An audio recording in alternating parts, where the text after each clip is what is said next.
See, if I click that on, then I'll put that to all of them. That works good. She's a show host, so she knows how it all works. Okay, here's the show for tomorrow night. It's long. Yeah. All right, Luann, we're going live. We're going live.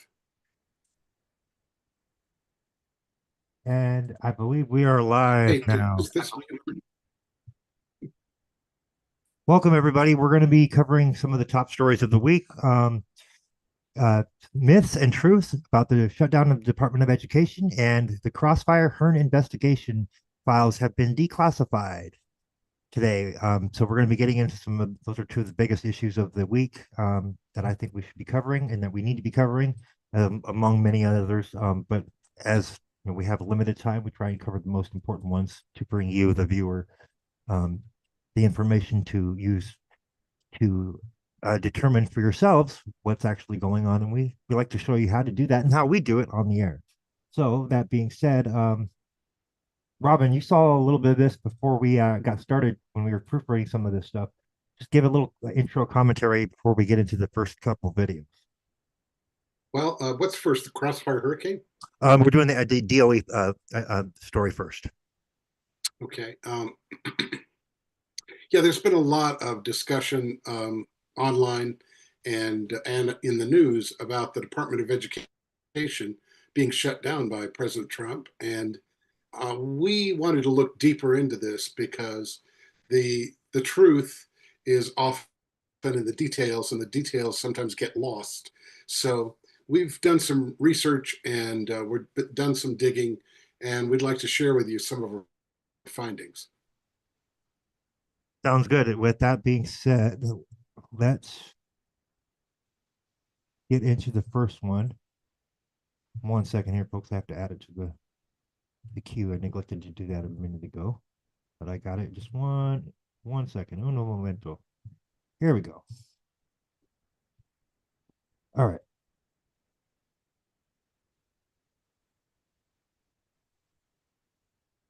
This first video is a reaction video by Tim Walz and Rachel Maddow, and then we're going to get into another person's view and what they've discovered that's dispelling some of the myths and rumors that are being espoused by Mr. Walz and Rachel Maddow, which will give clarity to the whole context of what's actually going on, folks. And I think it's important that we all know this. So with that being said, let me get this going and share my screen, and we'll start.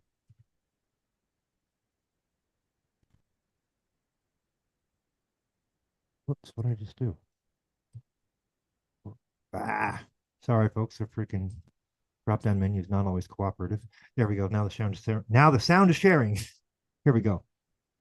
What's your reaction to closing the education department today? Well, we knew it was coming, but it's still a day that I dreaded. I dreaded it as a teacher, as a parent, certainly as a governor now.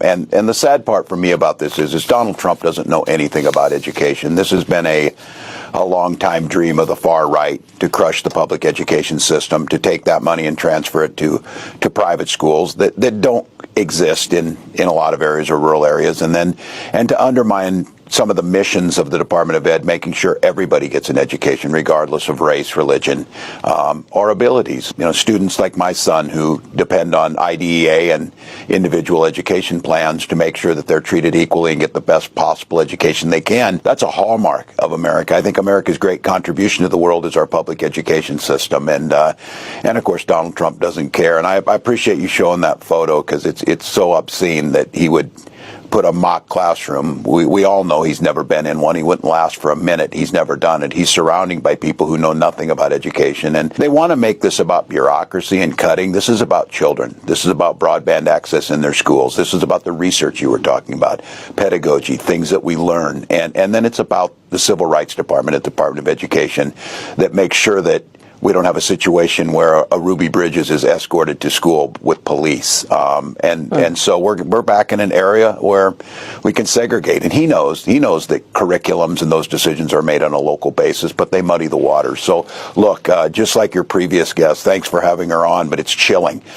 They don't care about law. They don't care about where the American public's at. And that kind of segues to why I'm getting out there. And there's a reason that these Republican Congress members aren't holding town halls because this is so unpopular they can't defend it. But I'm going to make sure that the voices of their constituents are heard.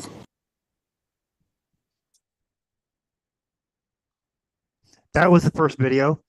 Now we're going to go into another video by a young lady, a high school student actually, that debunks some of these claims made by Mr. Waltz and put some context to it. And then we're going to get into an article as well, and then also another couple bits of information that actually go to the source, such as the actual executive order one and the executive order fact sheet for the dismantling of the Department of Education. It's been downsized. I don't think it's been completely dismantled. It's much smaller. And apparently a lot of these programs are going to other departments and not being abolished, just being moved. Let's hear what she has to say. Hey guys, I'm a high school student and I'm going to be debunking rumors about Donald Trump abolishing the Department of Education. Let's break this into 3 categories: free lunch, special education, and grant. To start off, it is rumored students will be losing their free lunch. Free lunch is provided by the Department of Agriculture, not the Department of Education. So abolishing the Department of Education will not impact students' free lunch whatsoever. Let's move into talking about special education. Many parents are rightfully concerned about special education students losing their IEPs, but I'm here to tell you there's no need to be concerned. What President Donald Trump is doing is moving special education, IEPs, early intervention, and special education grants into a different department. So it is being moved from the Department of Education to the Department of Human Services. It is not being abolished, it is not being removed. So, with this being said, removing the Department of Education will not affect special needs kids or their IEPs at all. Lastly, let's discuss grants. Many people are afraid that their grants are being taken away and that they'll have to pay for college out of pocket. But I'm here to tell you, federal grants are not being removed as the DOE is being removed. Federal grants are simply going to be moving from the Department of Education to the Department of Treasury. The grants will not be lost in any way, shape, or form. They will simply just be transferred from one department to another. A specific grant that people are concerned about is the Health Education Assistance Loan. And I'm here to tell you guys that this loan is not being deleted or removed in any way, shape, or form. The loan is simply being transferred from the Department of Education to the Department of Treasury. So people who are using these grants for medicine, pharmacy, veterinary, and dentistry will still have access to these grants. They would just be ran by the Department of Treasury instead. This just goes to show that abolishing the Department of Education will not affect special needs kids, it would not affect free school lunch, and it would not affect grants, because all of these programs will simply just be moved from one department to another. That's all for today's video. Follow my channel to be informed on more political updates. Have a great day and stay educated.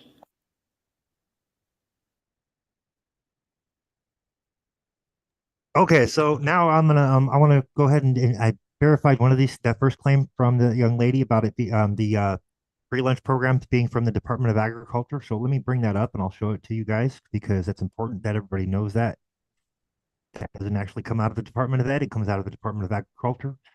National School Lunch Program, Feeding the Future with Healthy School Lunches.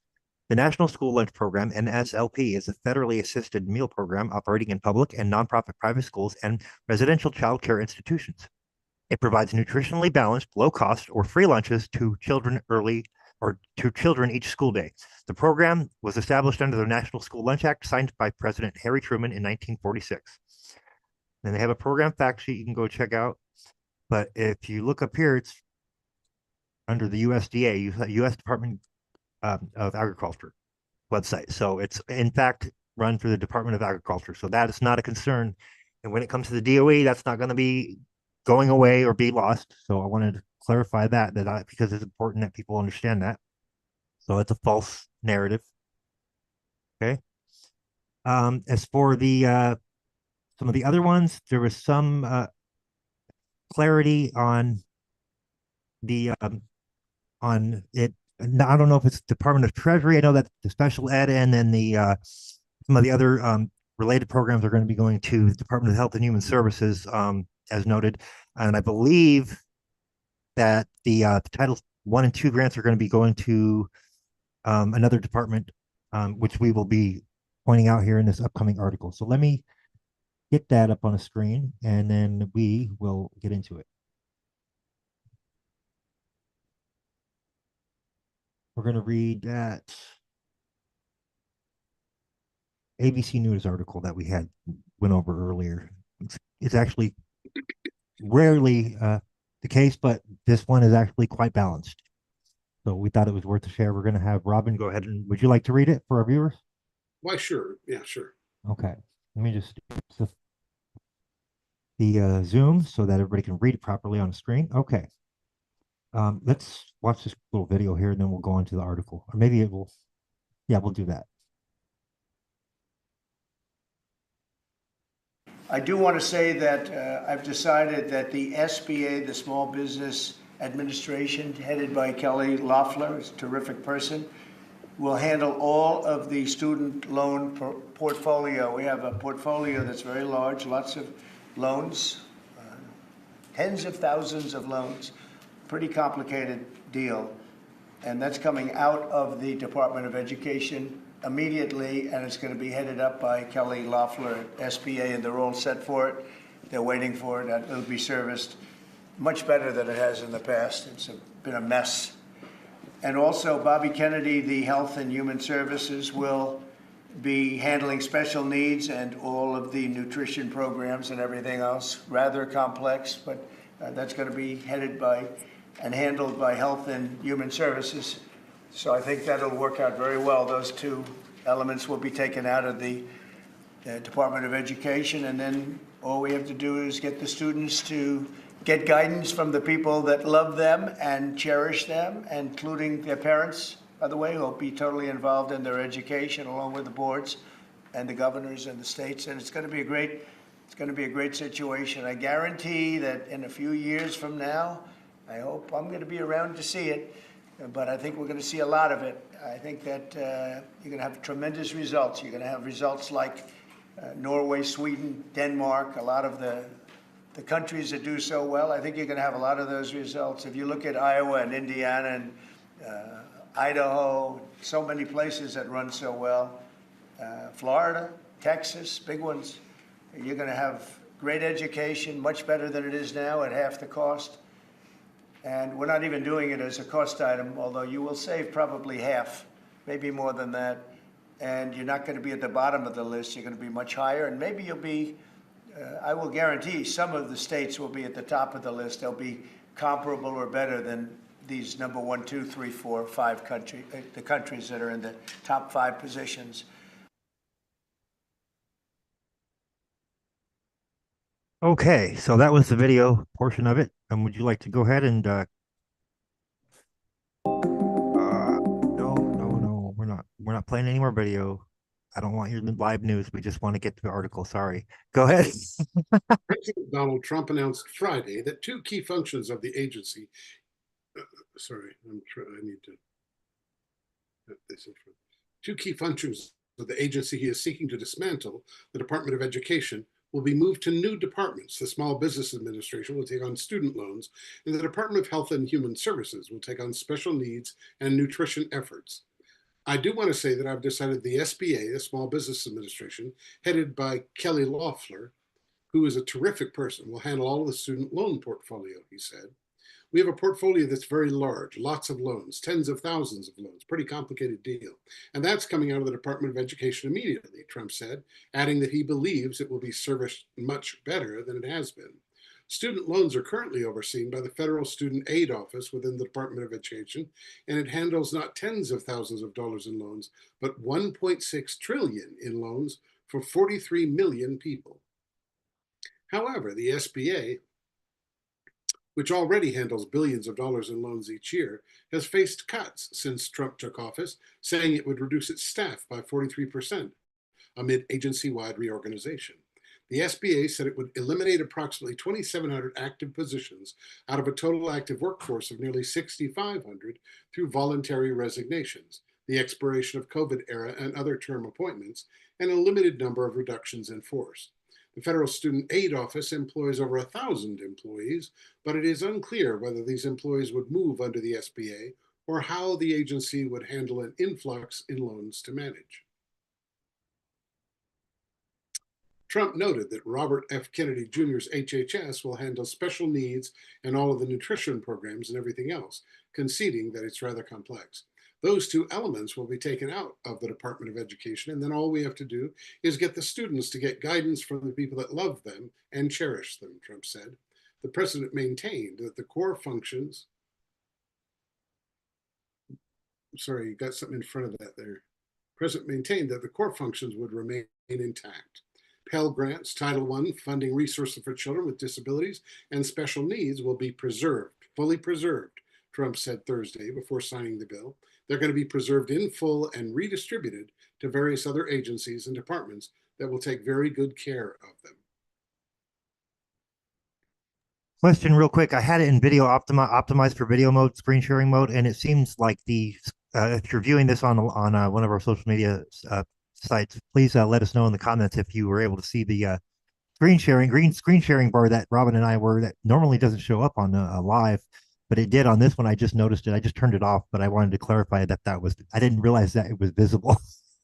I'll have to keep that in mind, not to use that mode in the future. All right, go ahead. The president did not offer any details about how exactly those portfolios would be transferred to other agencies, saying only that it would happen immediately. Student Borrower Protection Center Executive Director Mike Pierce condemned the president's announcement, which education advocates have said has created chaos and confusion across the education landscape. Moving the student loan program to the SBA is illegal, unserious, and a clear attempt to distract the public from the fact that Trump has broken the student loan system and is actively cheating millions of borrowers out of their rights, Pierce said in a statement to ABC News. At least one component of the plan, moving the student loan system to another department, is likely to face significant legal pushback. The central legal issue is likely to focus on the Higher Education Act of 1965, which stipulates that the Federal Student Aid Office should be under the purview of the Secretary of Education. Congress has charged the Secretary of Education with administering the federal student aid program by issuing student loans and grants to support students' attainment of higher education, said Andrew Crook, press secretary for the American Federation of Teachers. The Department's Office of Federal Student Aid is statutorily mandated to do so and has the unique expertise to manage the complex student aid program. AFT President Randy Weingarten was more blunt. "See you in court," she said in a statement after Trump signed the executive order on Thursday. Even conservative policy experts, such as Rick Hess, a senior fellow at the American Enterprise Institute, said he expects to see legal challenges because of the Higher Education Act. Hess supports dismantling the department and has said the Federal Student Aid Office would be a better fit for a different agency with more of a financial background. This comes as the Department of Education slashed nearly half its workforce recently, gutting large chunks of the Federal Student Aid Office, which handles the student loan portfolio. At the same time, Education Secretary Linda McMahon pledged either to dismantle the agency altogether in coordination with Congress or reallocate its key functions to other agencies. James Cavall, who worked in senior roles in the Obama and Biden administrations, told ABC News that his higher education portfolio under President Barack Obama included moving some loan functions to the Treasury Department. Treasury had its own authority to collect on debts. They wanted to see if they could do a better job with student loans than the Department of Education was doing, Cavall told ABC News on Friday. And the answer was no. They ended up having higher costs and collecting fewer dollars for Treasury. So, the pilot was abandoned, he added. Because of this, Cavall said the current dilemma has a bit of a gray area. Meanwhile, he stressed rehoming the student loan portfolio again could lead to real-world consequences. We're at a point now where millions of borrowers are late on their student loans, he said. For the department to be focused on laying off half its staff and going through a fundamental reorganization of how it administers these programs, in really critical weeks for borrowers who are trying to get into repayment plans or get loan forgiveness, I think it's very dangerous and puts at risk millions of borrowers, it should be at risk millions of borrowers of going into default on their loans. Jessica Thompson, Senior Vice President of the Institute for College Access and Success, underscored borrowers are already experiencing a mountain of problems with repaying their debts. This can only result in borrowers facing problematic, inaccurate, and inconsistent servicing of their federal student loans, Thompson said in a statement to ABC News. Errors will prove costly to borrowers and ultimately to taxpayers, all of which is preventable. Okay, so that was one article, folks. But let's go ahead and then we're going to get into the actual executive order and the fact sheet for that executive order pertaining to that and discuss that a bit. But I want to get your thoughts, Robin, on what you just read, and then I'll reverse it, and then I'll give the audience some of my thoughts. Well, first, I'd like to give a shout out to that young high school student who did her own research and put together a presentation that was really very strong. I appreciate the fact that she's doing that kind of work, and that's the kind of work that we need from our youth. I think that the fact that we chose to bring her up in this is a shout out in itself, because that was some excellent work. I just want to say. Yes, it was. And she was technically right, because I bet you she sourced that ABC article where she got her information, because they did mention Treasury Department. Right. So I think it brings up some real issues that, in the real world, this is problematic. We're talking about taking a whole department of government and shutting it down and transferring all those jobs and all those responsibilities to other agencies.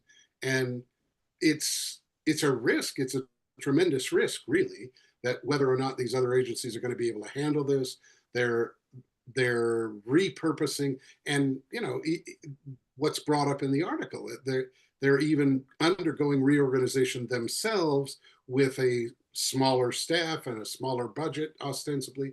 And so these things are going to be these are interesting times, because who knows how well these plans will work. And I recognize and acknowledge that the federal government's way too big. We do need to do these kinds of cuts, but I'm a little wary to see. I think we have some rough waters to get through. Now, it may be that all of that smooths out, but I think it's going to be a challenge for these people that are newly responsible for these things to get up to speed on what they need to do and what needs to be done, and to be able to handle the jobs that are now theirs that belong to this other agency. And I do agree for sure that they're going to be new to the job, not going to have that much experience with doing this, but I have confidence that I think that they'll find their groove, and I'm confident that the learning curve is well within the range of those learning it. I think that's likely. I've been following RFK Jr. for instance, for a long time, and he's an extraordinarily sharp guy who I agree. Has family members that have dealt with autism, and so he's directly concerned about looking after the special needs children. And I think putting that under his care, I think he's probably educated himself sufficiently to be able to do an excellent job with that. And we'll see about Kelly Loeffler. There was some doubt expressed in that article, but I think from looking around at the landscape of people that Trump has chosen for various things and the work that they're doing, I think we can probably expect good things. I certainly hope so. Well, I mean, considering that RFK Jr. is the one heading that department, Health and Human Services, I think I'm confident just for that reason alone, because I know his character and integrity, and I've seen it over the last 4 years of this this whole paradigm, I guess you would call it, because there really has been a paradigm shift, Yeah, no but yeah, it's been incredible. I mean, I've always been a huge Kennedy fan myself, and I'm also probably MAGA. I don't make an attempt to hide that. I mean, and I have my reasons for believing what I believe, and my goal is to get to the truth. No matter what that may be, that evidence can back up. I think that's important, and I don't think we should be listening to these talking media heads that are trying to fearmonger everybody into one box. Because look, folks, the best way to verify your information, use the internet, verify it for yourself, use multiple sources, go to the source. Everybody has the ability to do that. We should all be doing that. Don't even take my word for it. Look into it. Everything that we say, you know, that's how this works. That's how it's supposed to work. That's why freedom of speech is such an important thing, I believe, you know? Right. And I think that's how citizen journalists must function. Yeah. We have, you know, when I was a kid, the internet was called the Encyclopedia Britannica, and we had a set of them. Pretty much, yeah. Our, Well, it was when I was a kid too, because I was a teenager when the internet became a thing. But Yeah. so I grew up in the last generation that actually went outside and rode on go-karts and shit. Yeah, yeah. Yeah, I grew up outside and still love it. Um, but I think we're looking at interesting times. These, you know, there's no doubt that these are it's sea changes. It's gigantic changes that are happening. But it is what's necessary when we look at the waste in federal spending that has been so damaging and would have continued to the point where the America would be bankrupt if it continued, and in the not too distant future. So I know that these kind of cuts that are being made in all across the government really are very important, and I have to be a supporter of that action, even if there's costs to pay. I don't want to see American people suffer. I don't want American children to suffer. I don't want education to suffer. But I do see a path forward that improves the efficiency, and because that's the other thing. The efficiency of the educational system is very much in question these days as we look at the literacy and competency of students as they pass through the educational system. The No Child Left Behind, I feel, was something that was an error in the way that it was applied, because yes, no child should be left behind, but if you have to then slow down everybody else so all the class is graduated at the same time and no child is left behind, means that they get an education that's designed for the children that have the most difficulty learning, then the kids at the top are not learning anything, and that is damaging to the potentials of the educational system in America, which could have people excelling tremendously if they met the needs of each child according to their abilities and needs. And no child should be left behind, absolutely.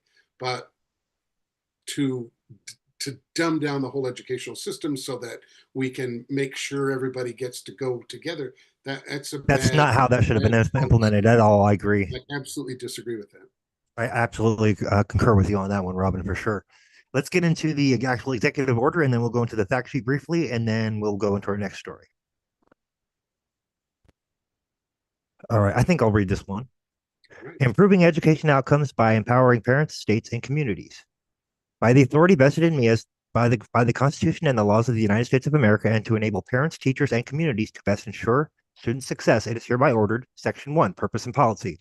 Our nation's bright future, it relies on empowered families, engaged communities, and excellent educational opportunities for every child. Unfortunately, the experiment of controlling American education through federal programs and dollars, and the unaccountable bureaucracy that these programs and dollars support, has plainly failed our children, our teachers, and our families. I should have said bureaucracy. It was a misspeak. Taxpayers spent around $200 billion at the federal level on schools during the COVID-19 pandemic, on top of more than $60 billion that they spend annually for federal school funding. This money is largely distributed by one of the newest cabinet agencies, the Department of Education, which has existed for less than 1/5 of our nation's history. Congress created the Department of Education in 1979 at the urging of President Jimmy Carter, who received a first ever presidential endorsement from the country's largest teachers union, shortly after pledging to the union for his support for a separate Department of Education. Since then, the Department of Education has entrenched the education bureaucracy and sought to convince America that federal control over education is beneficial. While the Department of Education does not educate anyone, it maintains a public relations office that includes over 80 staffers at a cost of more than $10 million per year. Oh, wow. Didn't know it was that much. Closing the Department of Education would provide children and their families the opportunity to escape a system that is failing them. Today, American reading and math scores are near historical lows. This year's historical assessment of educational progress showed that 70% of 8th graders were below proficient in reading, and 72% were below proficient in math. Federal education bureaucracy is not working. Closure of the Department of Education would drastically improve program implementation in higher education. The Department of Education currently manages a student loan debt portfolio of more than 1.6 trillion. This means that federal student aid program is roughly the size of one of the nation's largest banks, Wells Fargo. But although Wells Fargo has more than 200,000 employees, the Department of Education has fewer than 1,500 in its Office of Federal Student Aid. The Department of Education is not a bank, and it must return bank functions to an entity equipped to serve America's students. Ultimately, the Department of Education's main functions can and should be returned to the states.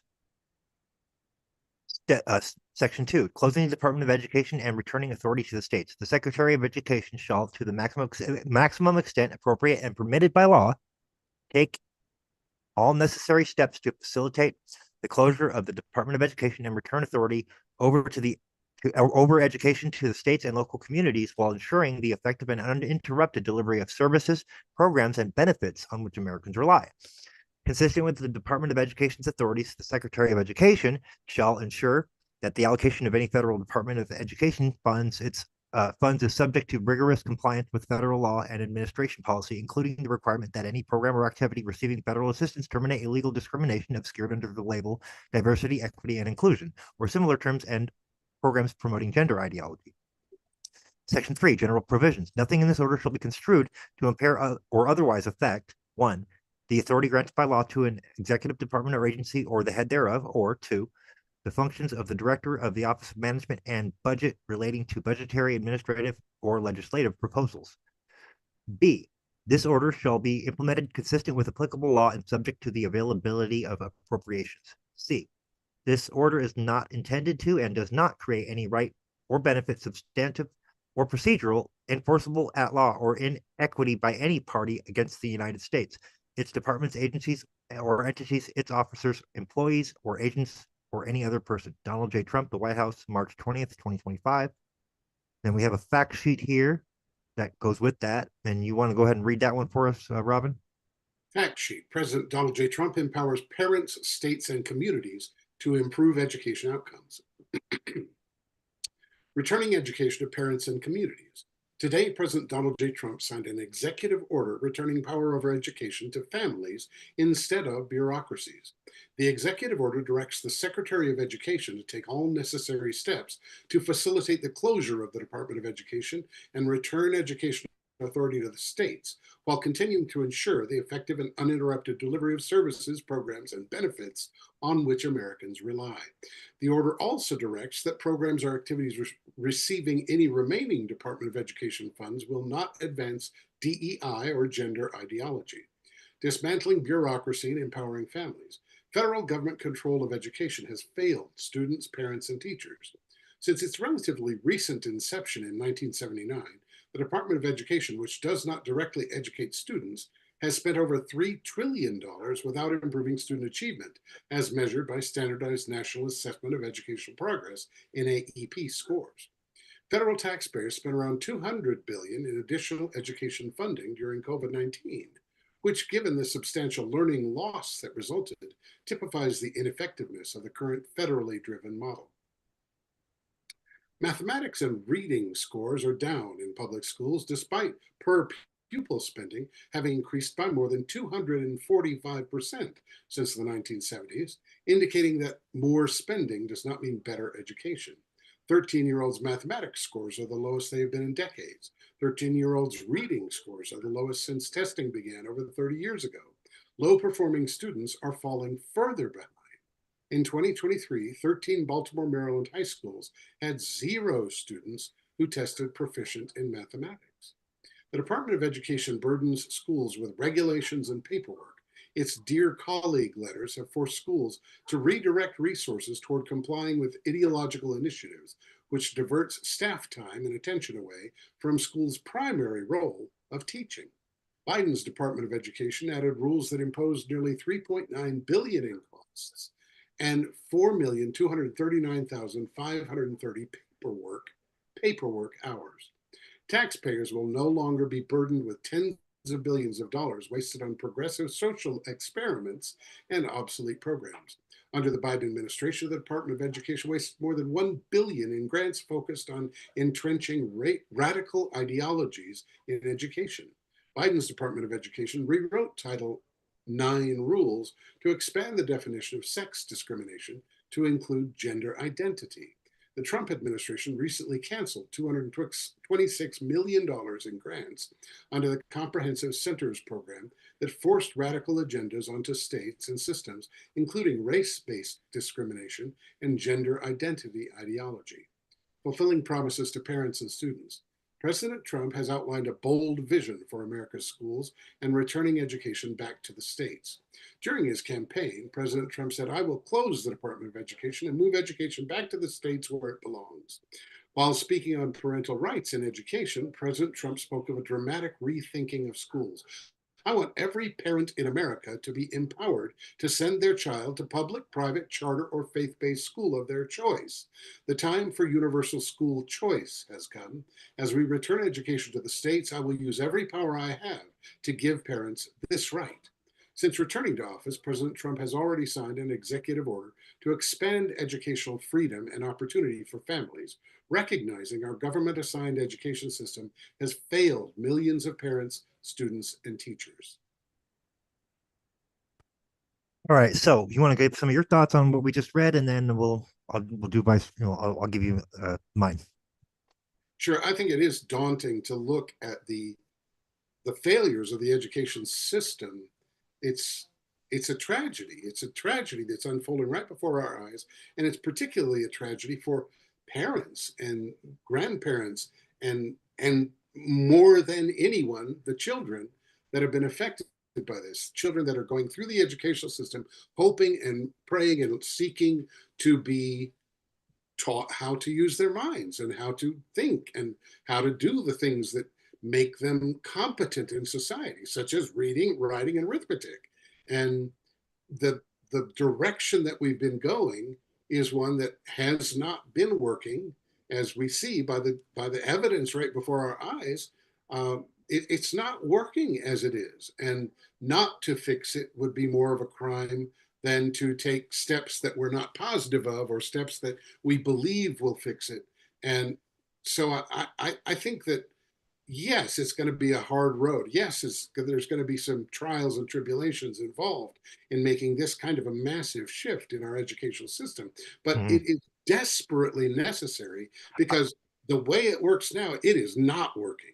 Well, I mean, clearly it's been failing. Or, the kids in America, look at how long the Department of Education has been around. And then if you look at some of these charts, oh my God, the money's been going up, how much we spend versus the actual math scores, and which have remained below the line ever since its existence. So, I mean, I think we have to, it would behoove us to not assume that the Department of Education, the federal Department of Education, is all, on the up and up. I mean, I imagine that because we've had a lot of fraudulent money spending going on here on the local level, I would imagine that some of that's probably coming from the higher up. I would imagine. I mean, I don't think that doesn't happen when it happens so obviously on the local level. It does happen on the federal level. Where do you think most of that local corruption, I think, comes from? I think it's all tied in. And so I think that it's a good thing that we're sizing it down. I'm very relieved that we're not getting rid of a lot of these programs, because we do need them.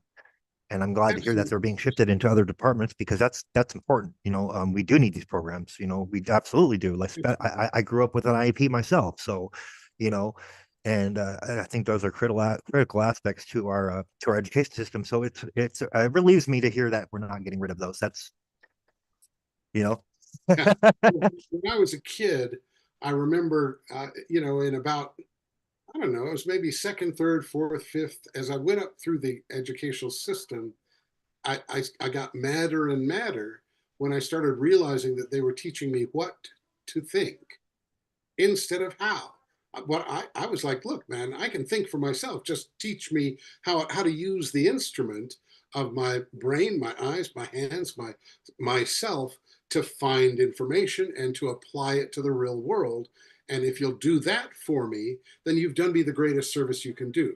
But to indoctrinate me into a particular viewpoint that makes me a good worker is not serving me in the best way that I could be served, because I can figure out what I want to do with my heart, my head, and my hands if you'll just empower me to be able to use these instruments in the most efficient ways. So I believe that's where the focus of our educational system needs to be. Each child has proclivities and capabilities that will allow them to advance in the world if we nurture that child in the best way that they can be nurtured.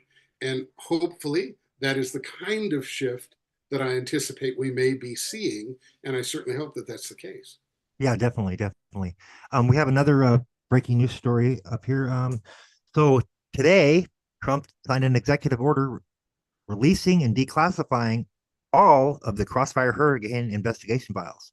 That's big news because we've been waiting for at least the other half of that for a minute, ever since all that Russia hoax, which I think is a total sham, by the way, that whole freaking thing, in my opinion.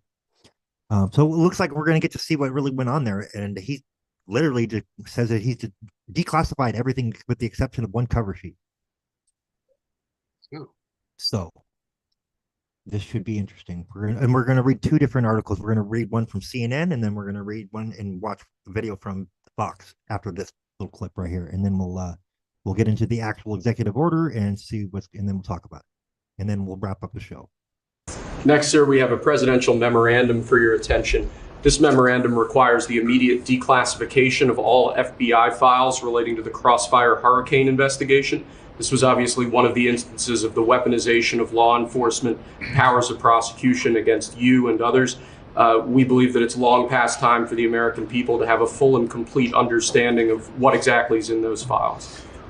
Which gives the media the right to go in and check it. You probably won't bother because you're not going to like what you see. But this was total weaponization. It's a disgrace. Should never happen in this country. But now you'll be able to see for yourselves, all declassified. Is that correct? Yes, sir. All declassified? Yes, sir. Everything? The FBI file with there's a classified annex, but other than that, this will put everything in the public eye. Is anybody going to look? Huh? What about you? You going to look?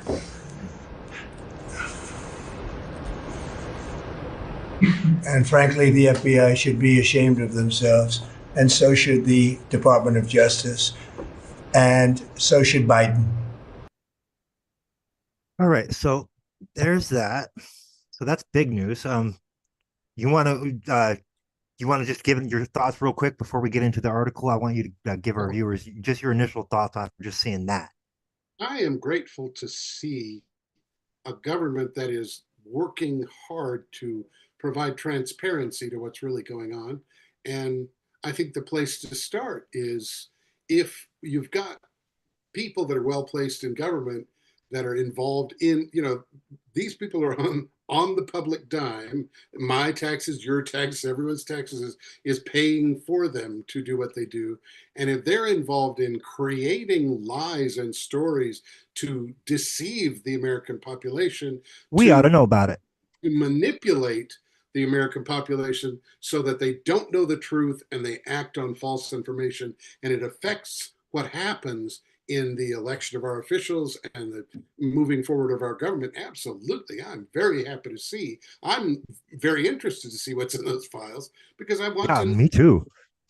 All Americans should be interested. All Americans need to know, well, if our government's lying to us, what are they lying about? And what else? What else are they lying about?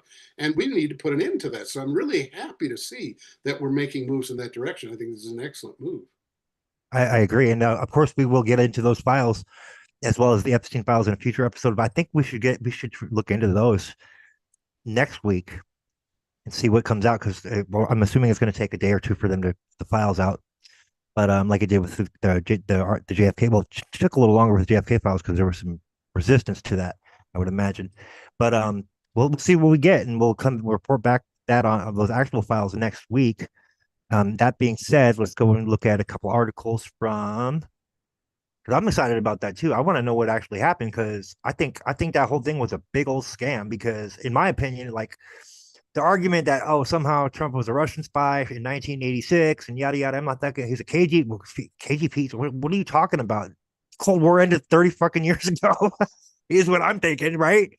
I'm like, I understand people's concern, but I find it highly implausible just because of the fact that we won the fucking Cold War. Well, You know? I think that the important thing is that now the media, including people like you and I, will have the opportunity to look and see for ourselves. It's very important that we discover what really went on and what the FBI really knew and who really was doing what, according to the documentation that they've released.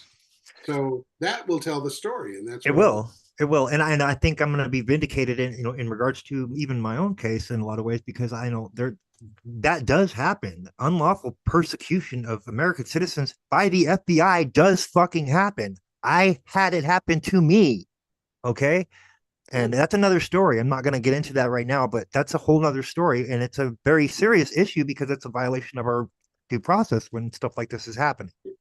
And it's an absolute abuse of governmental power to turn it on the people who are empowering the government. That's the theory behind America, is government of, by, and for the people. That's the sort of fundamental principle.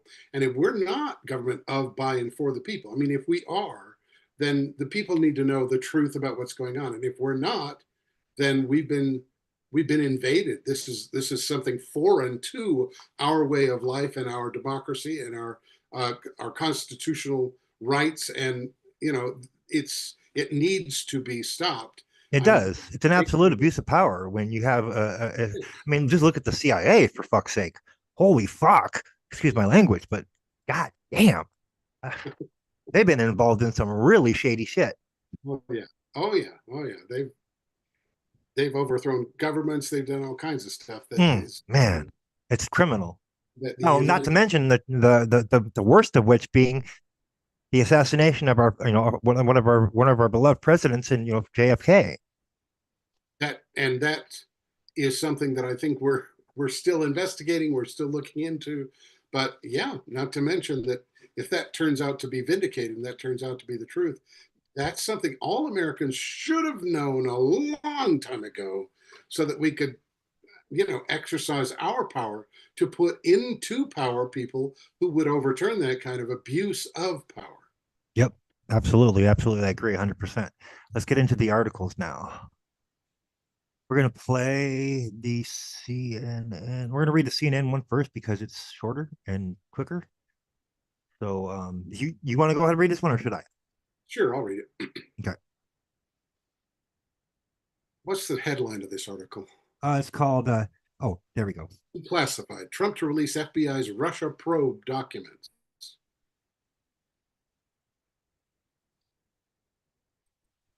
CNN. President Donald Trump on Tuesday declassified a host of materials from the FBI's 2016 investigation into the Trump campaign and Russia, the latest instance of Trump using the power of his office to relitigate his past political grievances. In signing the executive action, Trump completed a process he started during the final days of his first term, when he ordered a full declassification of the FBI's Russia investigation, known as Crossfire Hurricane. That effort led to a behind-the-scenes scramble as Republican aides and Trump officials worked to collect and redact a binder filled with highly classified material. Trump officially declassified the material on January 19, 2021, during his last full day in office, but the documents were never made public. An unredacted copy of the binder ended up mysteriously disappearing, as CNN first reported in 2023. Among the binder's contents were reams of information about the Russia investigation, including highly sensitive raw intelligence the U.S. and its NATO allies collected on Russians and Russian agents that informed the U.S. government's assessment that Russian President Vladimir Putin sought to help Trump win the 2016 election. That material is likely to be redacted in the documents that are being released publicly. It also included classified information about the FBI's problematic foreign intelligence surveillance warrants on a Trump campaign advisor from 2017, interview notes with infamous dossier author Christopher Steele, and internal FBI and DOJ text messages and emails, among other documents. Trump noted in his memorandum that material the FBI proposed for redactions in January 2021 should remain classified, as well as materials that must be protected from disclosure pursuant to orders of the Foreign Intelligence Surveillance Court. At my direction, the Department of Justice has already started the process in order to release materials related to the FBI's infamous Crossfire hurricane investigation, an example of weaponized government against President Trump at its worst that must never be allowed to happen again, Attorney General Pam Bondi said in a statement. Tuesday's order is one of several ways Trump went after the Russia investigation since returning to office as part of his broader crackdown on his perceived political enemies and those who have investigated him over the past 8 years. Trump also signed an executive order Tuesday today directing agencies to suspend the security clearances and access to federal buildings of lawyers from the firm Jenner and Block. The law firm previously employed former prosecutor Andrew Weissman, who led the successful prosecution of Trump's 2016 campaign leader, Paul Manafort, as one of the top prosecutors in special counsel Robert Mueller's investigation. Trump's allies have pushed for the release of the binder since his election, including his FBI director, Kash Patel. Put out the documents, put out the evidence. We only have gotten halfway down the Russiagate hole, Patel said on Fox News in November, before he was tapped to lead the FBI. The people need to know that their FBI is restored by knowing full well what they did to unlawfully surveil them.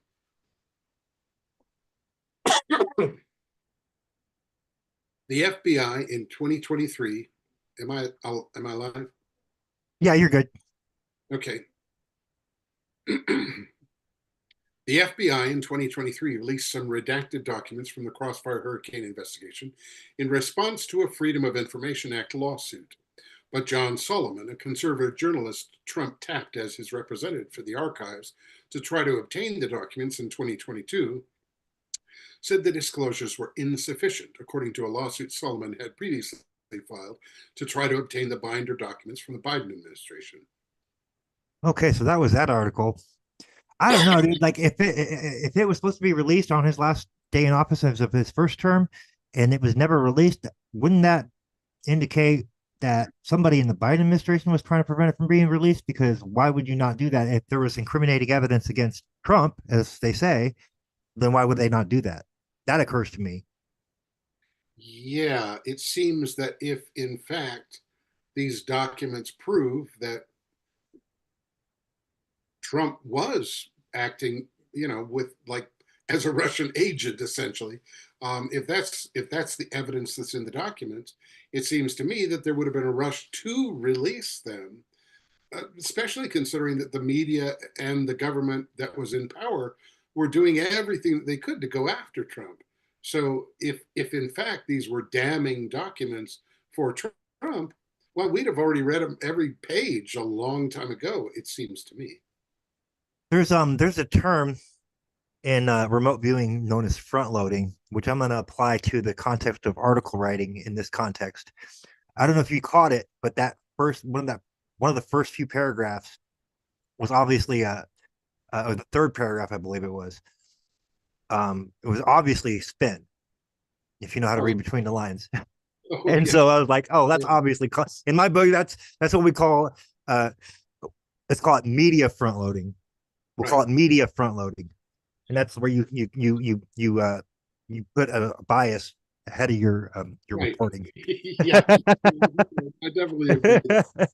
I coined it media front loading. Yeah, and front loading is a way to skew the results in remote viewing because As well. if Yes. you load what the remote viewer, you tell your remote viewer you're looking at this location at this time in this place, and you're likely to see this. Right. And that's essentially what they're doing with these articles by skewing it with the most hostile to Trump kind of quotes from the people that have the most to lose by him being in power. Well, it just shows that there really is media bias, and Right. it's clear to me and to you, evidently. Yeah, that's why I chose that article. Well, that's partially part of the reason because I thought it did a pretty good job of keeping it balanced. I got to give CNN credit there. They did. I think they're shaping up after they lost so many viewers. I think they're realizing that they need to start becoming more towards the middle again. Like, I mean, I've seen that huge in the reporting. It's like, holy shit, they got the message.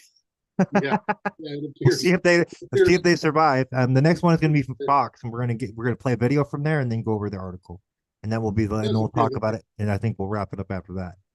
At least attempting to be more balanced these days. Right. We're trying to keep it from both sides. We want to hear it from both sides, so you guys have a good understanding of the information and an objective understanding as well, because I think that's important. Critical thinking is always important.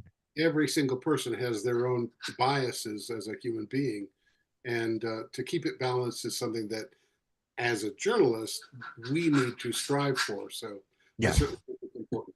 Yes, absolutely. All right, so here we go. We're going to play this short. Well, it's actually not too short. It's about 8 minutes, about 7 minutes and 30 seconds long. So, and then we'll go over the article. Now tonight, I mean, I think it might actually be covering what's going on in the video. We'll see though. Play it by ear. I don't want to retread ground we've already gone on if necessary. If we don't have to, you know.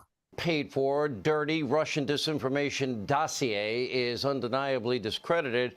Well, thanks to this program, our ensemble cast, and just a few members of Congress, really, weren't many of us that were unpeeling every layer of that onion and getting to the truth. That's not stopping the ever weak, frail, cognitively struggling Joe Biden from bringing back the same deep state dossier truthers and Russian truthers into his administration. For example, Biden's pick for a top Pentagon post, a guy named Colin Call, tweeted in 2017, quote, "Steele's Trump-Russian dossier holds up pretty well." Nah, wrong. And that's not all, because Victoria Nuland, the reportedly helped spread the dossier while at the State Department in 2016, is expected to be picked for the #3 job inside of Joe's State Department. Now, here to explain more, former acting director of national intelligence, Rick Grinnell, along with the author of the brand new book, Never Let a Crisis Go to Waste, The Truth About Disaster Liberalism, Fox News contributor, former Republican Congressman Jason Chaffetz. Rick, let me start with you. You, as acting DNI director, you went out and you released documents. They were very revealing. Ratcliffe has followed up on that. Now the president has authorized the release of all of these documents. Now, if they knew that Steele's dossier was dirty and never verified, and they still signed off on FISA warrants, how much worse does it make everything I have been telling people? Sean, there's only one conclusion that you can come to when you see the dates of career intelligence officials coming forward and raising red flags about the Steele dossier. There's only one conclusion, and that conclusion is that the Obama-Biden team was not interested in the truth. The truth kept flying in front of their face from career intelligence officials, and they kept classifying the information and putting away from the public. And now what we're seeing is we're unraveling all of this. There are troves of documents which prove early on in the Steele dossier development that career officials were raising their concerns, saying that this is Russian disinformation, this isn't true. And yet we had political appointees hell-bent on going forward and running over career officials. Now, why wasn't this information leaked out at the time? Who knows? But the reality is that we're seeing the truth now, and there are some really bad actors that knew the truth and covered up the truth, and they should not get promotions, and we should make sure that they're all outed.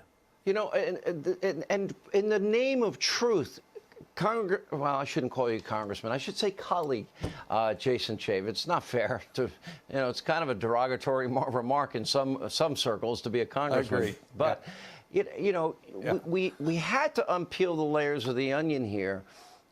And we're talking about real abuse of power. In other words, this was all done, and they knew that it was done to protect Hillary Clinton. Why are you talking about Hillary, Hannity? Because that's where it all started. To protect her. Now, I'll even give credit to somebody who hates my guts, John Brennan. He warned Obama the earliest that we have intelligence about this happening. Well, first you have to follow the money. You follow the money. It starts with Hillary Clinton and the DNC, and those monies by the millions of dollars flowing overseas to affect an election. And then as you start to look at it, the documentation, we give special police powers to the Federal Bureau of Investigation. They are allowed to do things that others aren't allowed to do. And yet we are seeing now with all these documents, thanks to the good work from Rick Grinnell and John Radcliffe and others, this information is coming out, and it's backing up this idea that they did not have a sufficient or justified predicate in order to spy on the president. And when Donald Trump said he was spied on, everybody kind of laughed at him and blew it off, but he was spied on. And the other point I would make, Sean, in order for there to be justice, there has to be not only a probe, but the Department of Justice has got to police itself. They got to do what the Inspector General made a recommendation to. And the courts, how can the courts be lied to and not have any sort of retribution or justice? If you lied to them, you would be in jail. If I did it, same thing. But the Department of Justice does it, and there's no consequence. You know Michael Horowitz. Didn't he make referrals in his Inspector General report? Or did I misread it? He did. He did. What Over happened? Where are they? 1,000 pages documenting. And now we know even more. He can make the referral to the Department of Justice, but now they have to prosecute him. And they haven't. They've one person. You know, Rick, you were the only one to have the courage to get the ball rolling, because sources and methods can easily be redacted, can't they? We're not talking about brain surgery here. But there has been an effort within the institutions of the DOJ, Congress, government, to protect the institution, to protect the bureaucracy. Correct. And now yes, the overclassification. Go ahead. The overclassification problem is not because we're hyper-conservative or looking for sources and methods and overutilizing the source and method excuse. The reason why we're overclassifying is because we're trying to protect the institutions, as you say. It's a PR exercise. Individuals have made mistakes that are bureaucrats, and we're trying to protect them and the institution. Oh, they say, you know, if the public finds out that the CIA made a mistake, then they're not going to have faith in the institution. The problem is that we have a credibility problem for the entire intelligence community right now. The manipulation of intelligence for political purposes has been done so many times. We need to get to the bottom of it. I would just say this. The Assistant Secretary of State for Europe, Victoria Nuland at the time, is now going to be promoted to the number 3 job if she gets confirmed. Secretary Pompeo should go back and look, now that she has been nominated, and release her emails of what she was doing with Christopher Steele, what she knew as the top diplomat for Europe, because we know that that whole process between the European Bureau at the State Department, our embassy in London, Christopher Steele, and the Obama team, all of that was wrong.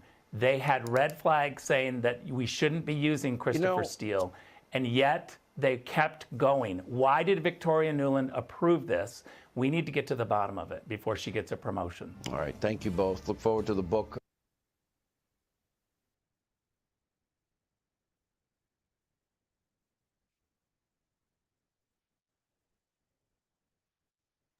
There we go. I was having trouble exiting out of the video.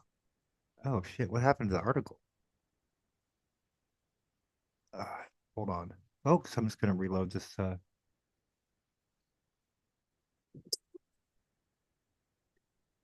Yeah, I already allowed ads on that article. I'm not doing it again, Fox. So, all right, let's just we'll wrap it up at that. We won't read the article since it's not wanting to cooperate with me. Go ahead. What are your thoughts on that? Well, I think that the truth has actually been out there for a long time. I mean, even if the American public was being deceived, there were people that were in the know, and that was a large contingent of people. And that's why this story never died and why it's still pertinent today, is because the intentional deception of the American people is a crime. And it is, especially when it's been weaponized against, people's the political presidential opponents. candidate. That's not okay. No, there's nothing right about that at all. And no matter what side it's coming from, that is not acceptable. No, because what you're doing is you're robbing the American people of the right to make an educated decision about their own country. The country does not belong to the politicians. The country does not belong to the government. The country belongs to Or the career politicians, for that matter. Right. And so by using power to manipulate the people into doing what you want and electing who you want, that's absolutely abusive to those people. And you can take it to the bank that those individuals who abuse their power to persuade you to vote for who they want are abusing their authority, and they're working against the interests of the American people. No matter, I don't care if you look at them as right, left, whatever, libertarian, however you want to consider it. If someone is lying to the American people to get their people into power, they're abusing their power. I want to kind of address another issue, the J6 issue about and the abuse of power that occurred there by our own government, which, for those that don't know, many may be under the impression that, there was acts of insurrection during that event, but there was not. Nobody was ever charged with insurrection. You can go look this up. And many people who were charged and imprisoned without trial for years were only guilty of misdemeanors and walking into the Capitol and out. And that's a real abuse of power that has occurred and is provable if you go and do the research. So like, don't let the media narrative control your outlook on this, because we've been lied to on that as well. And it's easily provable. You just have to go and look for the information and look, but it's there. Earlier, it was either yesterday or today. I wish I could give you the reference, but I saw an interview with one of the people that was arrested on J6, and his testimony was, I never even went into the Capitol. I stood outside and I took video and for about 8 minutes, and I posted that online. The next thing I know, the FBI is pounding on my door, and I am taken away and locked up. And yeah, they absolutely targeted MAGA and Christians, and at that freaking on that day, and it was and they locked up people for years without due process and in isolation without trial, who didn't deserve to be locked up for that length of time, let alone for the charges that they were incarcerated on, which were misdemeanors. But yeah, and then they want to talk about insurrection. Well, how come not one single person or J6 defendant was ever charged with insurrection? That's a fact too. Go look that up. I mean, it's criminal what's been allowed to happen in our country, and I just wish for the day that both sides stop feeding the divide, and we all start coming to the middle and realize, okay, this is what's going on. This is the existential threat to our democracy. well, The it's an- weaponization of government in that regard that's it. But we can't pigeonhole it from the left. It's all coming from the left or it's all coming from the right. No, there's what I call let's put it in this context, folks, the globalists, neocons, neolibs, and then you have MAGA party, which is a separate entity from the old Republican Party altogether. It's a new movement entirely. And then I predict in the next 8 to 10 years, we're going to see the same thing happen in the Democrat Party, and there's going to be a new movement.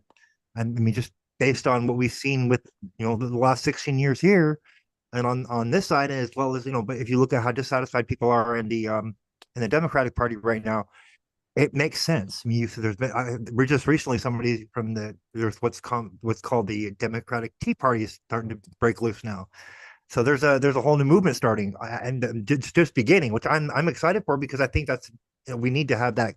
We need to have a more up to date with in regards to moderating, and coming together and coming meeting each other in the middle. In the middle, that's how we've always done this as Americans. That's how this was intended to be done. We shouldn't be at each other's throats because we're being triggered by our emotions, and that's really where I stand. That's why I care about the truth so much. Well, yeah, and if I could address that, I think there are very, very, very, very powerful, wealthy people who we know that control all our media, that control our medicine systems, that control our food systems. There's big money that wants to manipulate us, the people, and one of the best ways. Special interests. One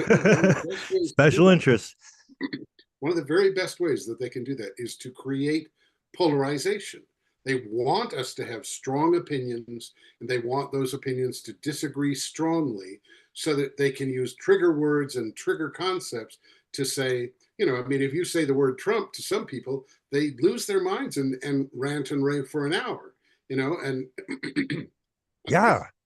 and that's by design, because these powerful interests don't want people to come together and build the power base of all of us, seeing, oh, you've been manipulating us for your own interests against our interests, all of us, on the right, on the left, in the middle, any angle of the American people.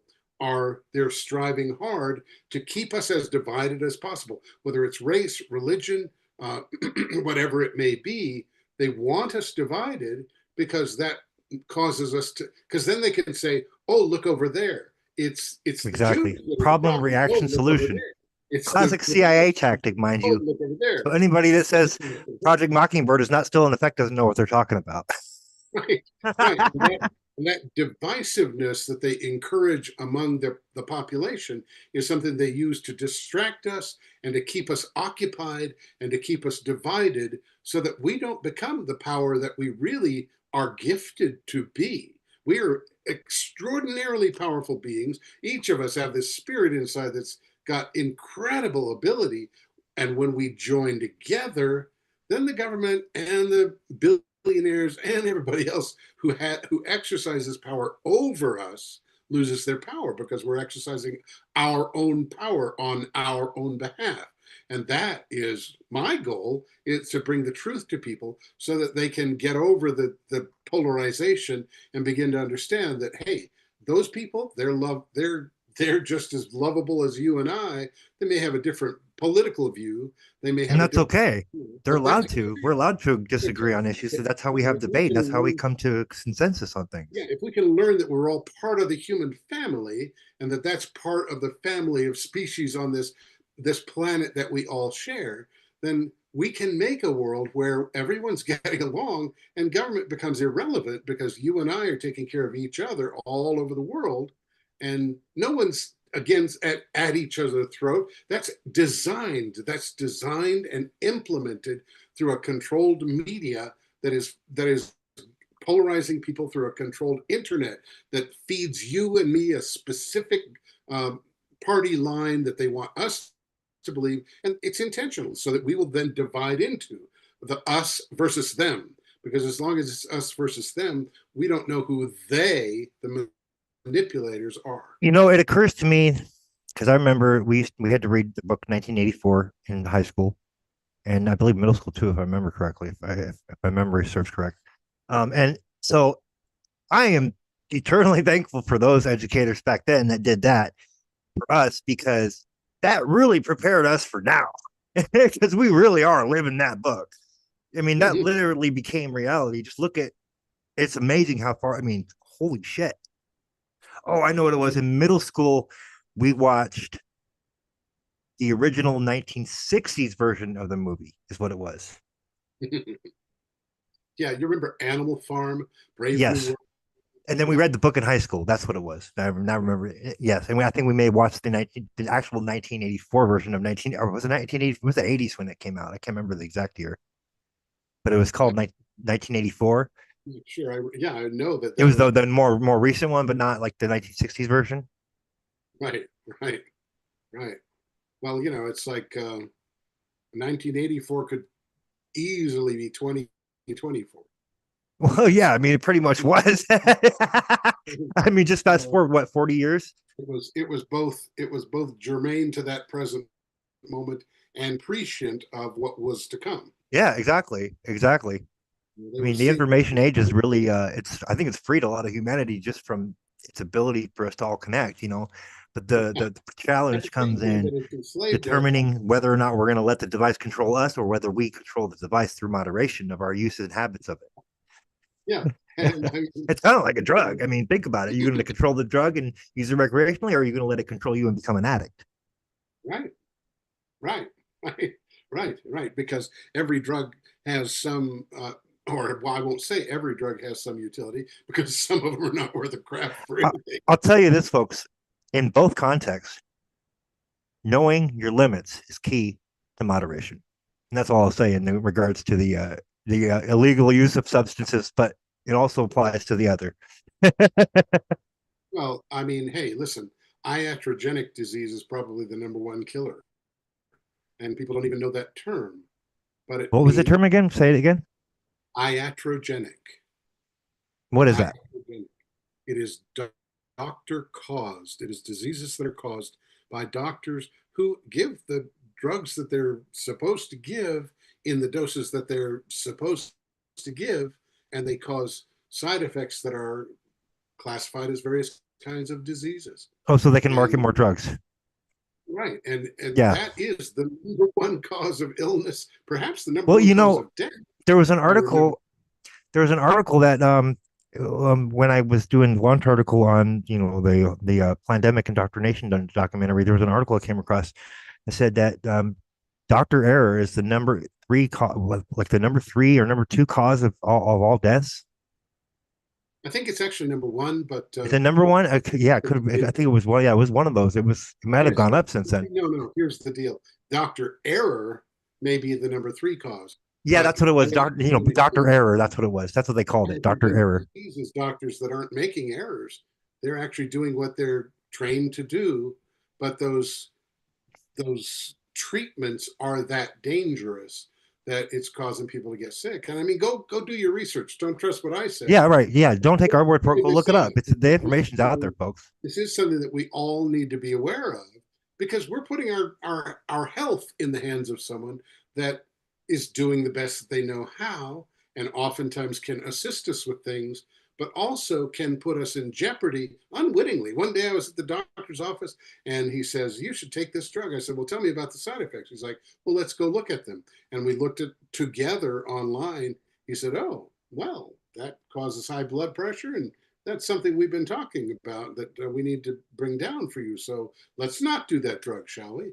Well, isn't it wonderful that I asked that question and did that follow-up, because maybe that would have killed me.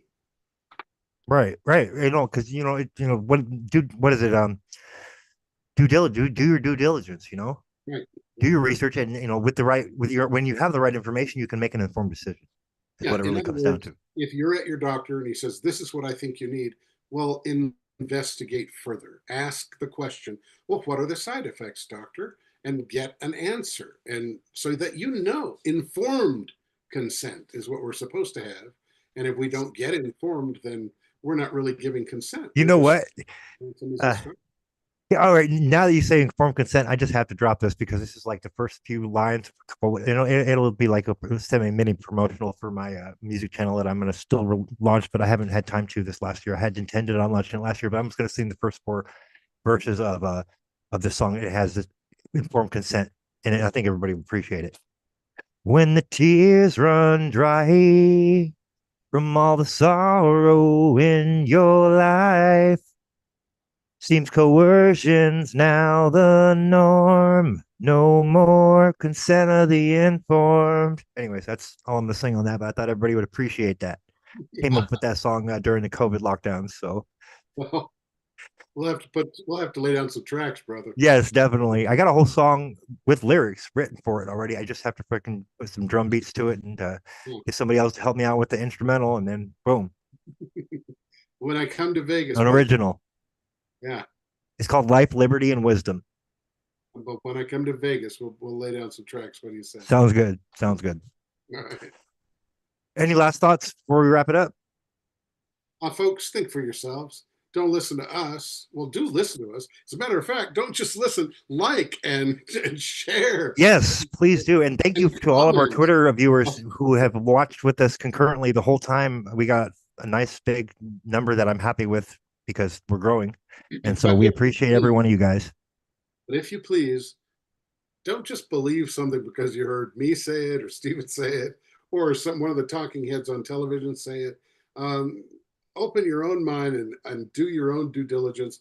And yeah, it's kind of a hassle. Thinking can be hard.